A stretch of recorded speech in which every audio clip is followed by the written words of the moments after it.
नमस्कार. The deep डाईव्हमध्ये स्वागत आहे. आज आपण एका अशा विषयावर बोलणार आहोत जो ऐकायला खूप तांत्रिक वाटतो, पण तो खरंच खूप महत्त्वाचा आहे. ॲझ्युअर रिसोर्सेसचं लॉगिंग आणि मॉनिटरिंग. हो, आणि घाबरू नका. आपल्याकडे मायक्रोसॉफ्टच्या एका लर्निंग मॉड्यूलवर आधारित काही नोट्स आहेत, त्यामुळे आपण हा विषय अगदी सोपा करून सांगणार आहोत. आणि या प्रवासात आपल्याला मदत करण्यासाठी एक उदाहरण पण आहे. टेलविंड ट्रेडर्स नावाची एक मोठी रिटेल कंपनी. कल्पना करा की यांची जगभर दुकानं आहेत, एक मोठी वेबसाईट आहे आणि एक मोबाईल ॲपसुद्धा आहे. पण त्यांची एक मोठी डोकेदुखी आहे. काय झालं होतं? मागच्या दिवाळी सेलमध्ये त्यांची वेबसाईट अचानक बंद पडली. ग्राहक वैतागले, लाखो रुपयांचं नुकसान झालं. आता ते त्यांचं सगळं कामकाज ॲझ्युअर क्लाउडवर नेतायत आणि त्यांना खात्री करून घ्यायची आहे की असं पुन्हा कधीही होऊ नये. बरोबर. म्हणजे त्यांना एक प्रकारची डिजिटल धोक्याची सूचना प्रणाली हवी आहे. अगदी. त्यांना फक्त सिस्टीम बंद पडल्यावर कळायला नकोय, तर बंद पडण्याच्या मार्गावर आहे हे आधीच कळायला हवं. गाडीचा टायर पंक्चर झाल्यावर कळण्यापेक्षा हवेचा दाब कमी होतोय हे आधीच सांगणारा सेन्सर जास्त महत्वाचा असतो की नाही? बरोबर.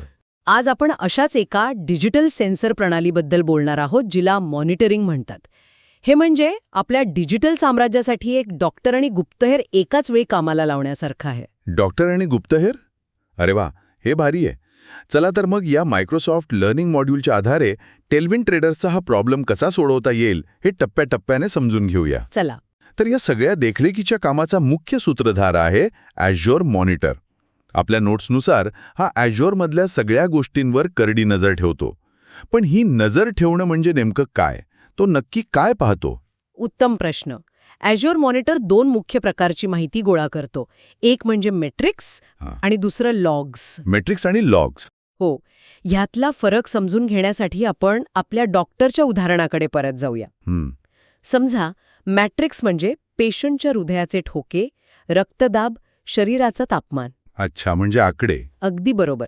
हे आकडे आहेत जे क्षणाक्षणाला बदलतात आणि तुम्हाला तब्येतीची पटकन माहिती देतात. जसं की टेलविंड ट्रेडर्सच्या वेबसाईटवर सध्या किती युजर्स आहेत किंवा त्यांच्या सर्व्हरचा CPU वापर किती टक्के आहे, हे मॅट्रिक्स आलं. ते काय झाले हे सांगतात. कळलं. म्हणजे हे झटपट मिळणारे आकडे आहेत. मग लॉग्स म्हणजे काय? लॉग्स म्हणजे पेशंटची संपूर्ण केस फाईल. त्याला ताप कधी आला होता, कोणती लक्षणं होती, कोणती औषधं दिली, औषधांचा काय परिणाम झाला, ही सगळी सविस्तर माहिती आहे. टेलविंड ट्रेडर्सच्या बाबतीत लॉग्स म्हणजे कोणत्या युजरला वेबसाईट स्लो वाटली, त्याला नक्की कोणतं पेज उघडायला वेळ लागला, पेमेंट करताना काही एरर आला का, तो एरर का आला. म्हणजे का आणि कसं झालं ह्याची उत्तरं. अगदी बरोबर. लॉग्स आपल्याला का आणि कसं झालं याचं उत्तर देतात. मॅट्रिक्स तुम्हाला सांगेल की ताप आहे, पण लॉग्स सांगतील की ताप मलेरियामुळे आहे की टायफॉइडमुळे. वाव, हे खूपच सोपं झालं. पण हा ॲझ्युअर मॉनिटर ही माहिती कुठून कुठून गोळा करतो? म्हणजे त्याचे गुप्तहेर कुठे कुठे पेरलेले असतात? सगळीकडेच. ॲप्लिकेशनमधून, ऑपरेटिंग सिस्टममधून, म्हणजे विंडोजमधले इव्हेंट्स किंवा लिनक्समधला सिसलॉग, ॲझ्युअरच्या वेगवेगळ्या सेवांमधून, अगदी तुमच्या ऑफिसमध्ये असलेल्या सर्व्हरमधून सुद्धा. अरे वा. गंमत म्हणजे ही सगळी माहिती गोळा करून एका ठिकाणी आणली जाते. पण इथे एक व्यावहारिक अडचण येते. कोणती? टेलविंड ट्रेडर्ससारखी कंपनी एका दिवसात कोट्यावधी लॉग्स तयार करू शकते. एवढ्या डेटाचा करायचा काय? हे तर कचरा गोळा करण्यासारखं झालं की नाही? हाच तर मुद्दा आहे. नुसता डेटा गोळा करणं म्हणजे कचराच. पण त्याचं विश्लेषण करणं म्हणजे खजिना शोधणं. या डेटाचा उपयोग धोक्याची सूचना म्हणजे अलर्ट्स देण्यासाठी होतो. म्हणजे टेलविंड ट्रेडर्सच्या सर्व्हरचा वापर 80% वर गेला की त्यांच्या टीमला एक ईमेल किंवा मेसेज जाईल. अच्छा. किंवा वेबसाईटचा प्रतिसाद वेळ म्हणजे रिस्पॉन्स टाईम अर्ध्या सेकंदापेक्षा जास्त झाला की लगेच अलार्म वाजेल. थोडक्यात आग लागल्यावर विहीर खोडण्यापेक्षा धूर दिसताच अग्निशमन दलाला बोलवणं कधीही चांगलं. हे काम ॲझ्युअर मॉनिटर करतो. अगदी. ठीक आहे. म्हणजे आता आपल्याकडे खजिना भरलेला आहे मॅट्रिक्स आणि लॉग्सच्या रूपात. पण हा खजिना ठेवायचा कुठे? घरात जसा पसारा ठेवण्यासाठी एक स्टोर रूम असते तशीच काहीतरी सोय असेलच ना? नक्कीच. ॲझ्युअरमध्ये या डिजिटल स्टोर रूमला लॉग ॲनालिटिक्स वर्कस्पेस असं म्हणतात. Log analytics workspace. हो. पण ही फक्त एक साधी स्टोरूम नाहीये. ही एक अत्याधुनिक, सुसज्ज डिजिटल लायब्ररी किंवा गोदाम आहे. इथे तुमचा सगळा डेटा सुरक्षित, व्यवस्थित आणि शोधायला सोप्या पद्धतीने ठेवला जातो. पण एक मिनिट, टेलविन ट्रेडर्स ही एक मोठी कंपनी आहे. त्यांचे वेगवेगळे विभाग आहेत. Website सांभाळणारी team, mobile ॲपची team, HR विभाग, फायनान्स विभाग. या सगळ्यांनी एकाच गोदामात आपापलं सामान ठेवलं तर गोंधळ नाही का होणार? अगदी बरोबर मुद्दा मांडला. आणि म्हणूनच वर्कस्पेस कशी बनवायची याचे 3 मुख्य प्रकार आहेत. पहिला आहे सेंट्रलाइज्ड, म्हणजे संपूर्ण टेलविन ट्रेडर्ससाठी एकच महाकाय लायब्ररी. सगळा डेटा एकाच ठिकाणी. शोधायला आणि व्यवस्थापित करायला सोपं. पण यात एक अडचण आहे. कोणती? कोणत्या टीमला कोणत्या डेटाचा ॲक्सेस द्यायचा हे ठरवणं थोडं किचकट होऊ शकतं. म्हणजे लायब्ररीतल्या सगळ्या पुस्तकांमध्ये कोणीही काहीही वाचू शकतं? तसं काहीसं. मग दुसरा पर्याय काय? दुसरा पर्याय आहे डिसेंट्रलाइज्ड, म्हणजे प्रत्येक विभागाची स्वतःची छोटी स्वतंत्र लायब्ररी. वेबसाईट टीमची वेगळी, ॲप टीमची वेगळी. अच्छा, हे सुरक्षिततेच्या दृष्टीने चांगलं वाटतंय. हो, उत्तम आहे. प्रत्येक टीम आपापल्या डेटाची मालक. पण विचार करा जर वेबसाईट क्रॅश होण्यामागे डेटाबेस टीमच्या सिस्टममधली काहीतरी अडचण असेल, तर वेबसाईट टीमला ते कसं कळणार? त्यांना दुसऱ्यांच्या लायब्ररीत जाऊन शोधाशोध करावी लागेल. ही एक मोठी डोकेदुखी होऊ शकते. बरोबर. आणि तिसरा प्रकार हायब्रिड असेल, दोन्हीचं मिश्रण. पण ते तर आणखी गोंधळात टाकणारं वाटतंय. मला आठवतंय, मी एका प्रोजेक्टवर काम करत होतो जिथे त्यांनी असंच काहीसं केलं होतं. काय झालं होतं? सुरुवातीला सगळं ठीक होतं. पण जेव्हा एक मोठी समस्या आली तेव्हा आम्हाला 3 वेगवेगळ्या टीम्सच्या वर्कस्पेसमधून डेटा एकत्र करण्यासाठी 2 दिवस लागले. तेव्हापासून मी सेंट्रलाइज मॉडेलचा मोठा समर्थक आहे. तुम्ही अगदी योग्य अनुभव सांगितला. हायब्रिड मॉडेल हे बहुतेक वेळा निर्णय न घेऊ शकल्यामुळे अपघाताने तयार झालेलं मॉडेल असतं आणि ते सांभाळायला खूप खर्चिक आणि गुंतागुंतीचं ठरतं.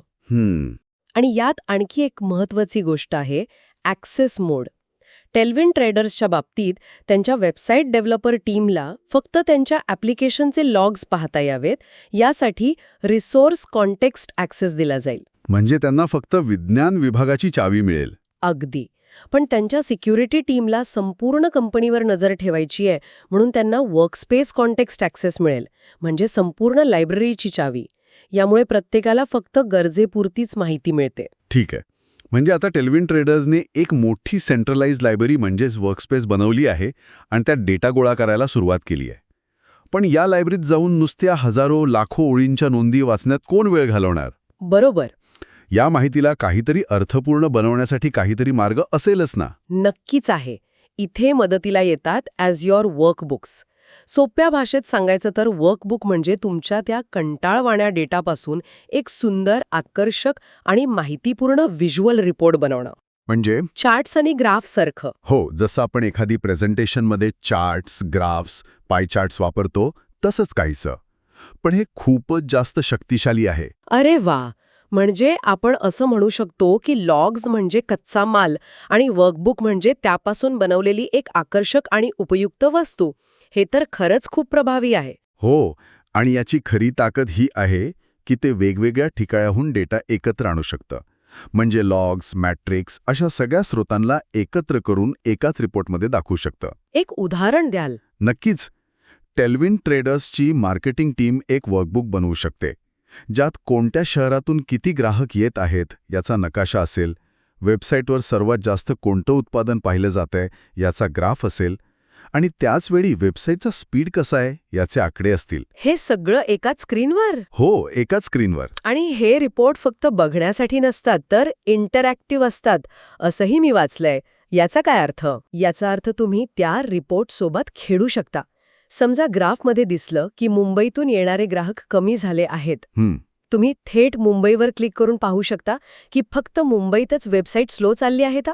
किंवा तिथल्या ग्राहकांना काही विशिष्ट एरर येत आहे का? अच्छा, हे म्हणजे छापील नकाशा आणि गुगल मॅप्समधला फरक आहे. गुगल मॅप्सवर तुम्ही झूम करून गल्लीबोळातही शिरू शकता. अगदी तसंच. पण इथे एक महत्त्वाची गोष्ट लक्षात ठेवली पाहिजे. वर्कबुक बनवणं सोपं आहे, पण चांगला, माहितीपूर्ण वर्कबुक बनवणं एक कला आहे. अनेक कंपन्या फक्त सुंदर ग्राफ्स बनवतात, पण त्यातून निर्णय घेण्यासारखी माहिती मिळत नाही. बरोबर. खरा उद्देश डेटाला सुंदर बनवणं नाही, तर त्यातून कृती करण्यायोग्य ज्ञान मिळवणं आहे. अगदी बरोबर. पण समजा टेलविन ट्रेडर्सकडे एवढा वेळ किंवा कौशल्य नसेल तर त्यांच्यासाठी काही रेडीमेड उपाय आहे का? आहे ना. त्यासाठीच Azure इन्साइट्स आहेत. हे म्हणजे आधीच तयार केलेले, खास डिझाईन केलेले डॅशबोर्ड. म्हणजे रेडी टू यूज. ची गरज नसते. बरोबर. तसंच ॲप्लिकेशनसाठी ॲप्लिकेशन इन्साइट्स, व्हर्च्युअल मशीनसाठी VM इन्साइट्स असे अनेक तयार पर्याय उपलब्ध आहेत. टेलविन ट्रेडर्स हे वापरून पहिल्या दिवसापासून त्यांच्या ॲप आणि वेबसाईटच्या कामगिरीवर लक्ष ठेवू शकतात. पण हे रेडीमेड डॅशबोर्ड्स किती लवचिक असतात? जर टेलविन ट्रेडर्सला काहीतरी वेगळंच बघायचं असेल, जे या तयार डॅशबोर्डमध्ये नाही, तर ते अडकून पडणार नाहीत का? नाही, अजिबात नाही. इन्साइट्स हा एक उत्तम प्रारंभबिंदू आहे. म्हणजे एक चांगली सुरुवात. एक स्टार्टिंग पॉइंट. हो. तुम्ही आधी रेडीमेड शर्ट वापरून बघता आणि मग गरजेनुसार तो टेलरकडून ऑल्टर करून घेता. तसं तुम्ही इन्साइट्स वापरून सुरुवात करू शकता आणि मग वर्कबुक्स वापरून तुम्हाला हवे तसे सानुकूल रिपोर्ट बनवू शकता. ठीक आहे, हे सगळं खूपच छान आहे. टेलविन ट्रेडर्स आता त्यांच्या रोजच्या कामकाजावर लक्ष ठेवू शकते. पण समजा त्यांना काहीतरी अचाट करायचं आहे. अचाट म्हणजे? त्यांना त्यांच्या वेबसाईटवर गेल्या 5 वर्षात प्रत्येक ग्राहकाने केलेल्या प्रत्येक क्लिकचा डेटा तपासायचा आहे. कोणत्या ग्राहकाने कोणतं बटन दाबलं, माऊस कुठे कुठे फिरवला, कोणती जाहिरात किती वेळ पाहिली, असा अब्जावधी नोंदींचा डेटा. बापरे. हा डेटाचा महासागर लॉग ॲनालिटिक्स वर्कस्पेस सांभाळू शकेल का? हां, आता तुम्ही एका खूप मोठ्या आणि महत्त्वाच्या मुद्द्याला हात घातला आहे. रोजच्या देखरेखीसाठी लॉग ॲनालिटिक्स उत्तम आहे. पण जेव्हा तुम्ही डेटाच्या महासागराबद्दल बोलता, ज्याला बिग डेटा म्हणतात, तेव्हा तुम्हाला एका विशेष जहाजाची गरज लागते. आणि ते जहाज म्हणजे? ते जहाज म्हणजे Azure डेटा एक्सप्लोरर किंवा ADX. हे एक सुपरफास्ट, प्रचंड मोठं आणि शक्तिशाली साधन आहे, जे विशेषतः अशा प्रचंड मोठ्या डेटाच्या जलद विश्लेषणासाठी बनवलेलं आहे. म्हणजे जर लॉग ॲनालिटिक्स वर्कस्पेस एक मोठी लायब्ररी असेल, तर ADX म्हणजे जगातल्या सगळ्या लायब्ररीज एकत्र करून त्यांना एक सुपर पॉवर्ड सर्च इंजिन जोडण्यासारखं आहे. अगदी बरोबर तुलना केलीत. पण मग टेलविन ट्रेडर्सने नक्की काय वापरायचं? दोन्ही वापरायचे का? गोंधळ नाही का होणार? हो, आणि ते एकत्र मिळून खूप चांगलं काम करतात. इथे फक्त गरजेचा नाही, तर खर्चाचाही प्रश्न आहे. अच्छा, खर्चाच आपण? हो, जर टेलविन ट्रेडर्सला त्यांच्या वेबसाईटवरच्या प्रत्येक क्लिकचा डेटा 5 वर्षांसाठी ठेवायचा असेल, तर तो लॉग ॲनालिटिक्समध्ये ठेवणं खूप महाग पडेल. अशावेळी ADX खूप कमी खर्चात हा डेटा सांभाळू शकतं. म्हणजे निवड फक्त गरजेची नाही, तर बजेटचीही आहे. हो, Azure मॉनिटर रोजच्या देखरेखीसाठी आहे, तुमच्या सिस्टीमचा रोजचा ताप, रक्तदाब तपासण्यासाठी. तर ADX हे मोठ्या आणि गुंतागुंतीच्या विश्लेषणासाठी आहे, जसं की एखाद्या आजाराचं मूळ कारण शोधण्यासाठी केले जाणारे सखोल रिपोर्ट्स आणि स्कॅन्स. पण मग या दोन्हीमध्ये डेटा कसा शेअर करायचा? दोन्हीकडे डेटा कॉपी करायचा का? की ते एकमेकांशी थेट बोलू शकतात? टेलविन ट्रेडर्सला हे सगळं सेटअप करायला किती वेळ लागेल? खूप छान प्रश्न. तुम्हाला डेटा कॉपी करायची गरज नाही. तुम्ही Azure मॉनिटरला सांगू शकता की ठराविक डेटा ADXकडे पाठव. याला डेटा एक्सपोर्ट करणं म्हणतात. ओके. मग तुमचा रोजचा ऑपरेशनल डेटा मॉनिटरमध्ये राहतो आणि विश्लेषणासाठी लागणारा प्रचंड ॲनालिटिकल डेटा ADXमध्ये जातो. सेटअप करायला थोडा वेळ लागतो, पण एकदा झाल्यावर टेलविन ट्रेडर्स त्यांच्या ग्राहकांच्या वर्तनाबद्दल अशा गोष्टी शोधू शकते ज्या त्यांनी कधी विचारही केला नसेल. जसं की जे ग्राहक वेबसाईटवर निळ्या रंगाच्या बटणावर क्लिक करतात, ते जास्त खरेदी करतात का?